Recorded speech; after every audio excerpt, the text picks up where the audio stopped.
We'll make a show for you. No, but I could tell nung you were singing together, talagang siya, enthusiastic na. Saka Yes, sir. tuwa nung And he mas tuwa pa sa'yo nung nanalo ka eh. And he decides everything. Lahat ng song ko from my outfits, lahat po. Talaga. He take time. Really, Yeah. Jen? He took time. Sobrang. Like I said, the reputation of Filipinos and music is cemented. Thank you, sir. Hindi ko makalimutan, I saw a quick video. One of these America's Got Talent yata. May kumanta na babae. Ang galing ng pagkakanta. Si Simon Cowell, imbis na bumoto, just held up a sign. Are you Filipina? Understood na yan. That's a tough crowd. Yeah, pero nung na-announce po ako, ma'am, totoo po pala totoo pala yung moment na parang nagpa-flashback sa'yo lahat ng sorry, naiyak na ako. Yung pinagdaanan mo na I'm sure. you are bringing the... Opo. Talaga, always po akong grateful kasi nagpunta po ako doon to just try. So every time na, every round na pinipili ako ni Michael Bublé, parang culmination lang siya na, I think we can make this work.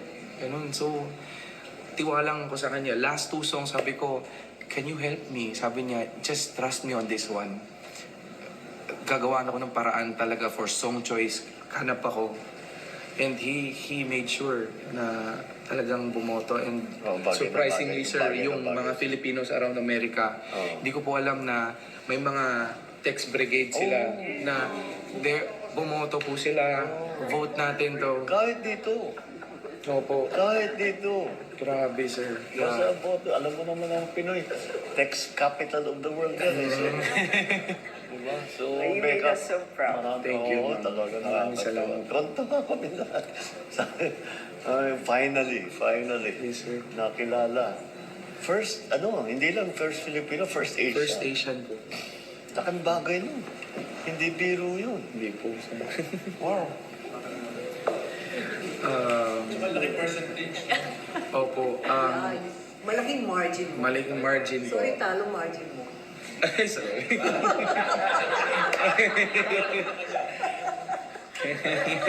Di bale, music naman eh. Yes, sir. Music. I'm happy with that.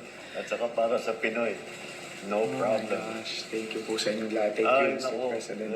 Ikaw, kami magpapathank you sa'yo dahil pinasikat mo na naman yung Pilipino. Sikat na naman tayo dahil sa ginawa mo. I never showed you his video today. I- Mom, I'm coming to the Philippines. Yeah. I'm trying to meet the president. Yeah, I saw it. akala ko po, I thought na hindi mo po nakot, tas nakita ko yung video na Sinagot ko. you were so nervous, my dear. Sabi ko, nahuli pala ako. Ilang beses kong tinake yun, ma'am. Grabe talaga for that message. And you were still nervous? Yes. Oh my gosh. So, I hope na I could take this opportunity, Pero sir. ganun talaga kahit na yung mga, like, one of the, Barbra Streisand, hanggang ngayon, she refuses to go on concert kasi masyado siyang ninenervous. Yes, sir. Sino pa ba? Meron akong, Taylor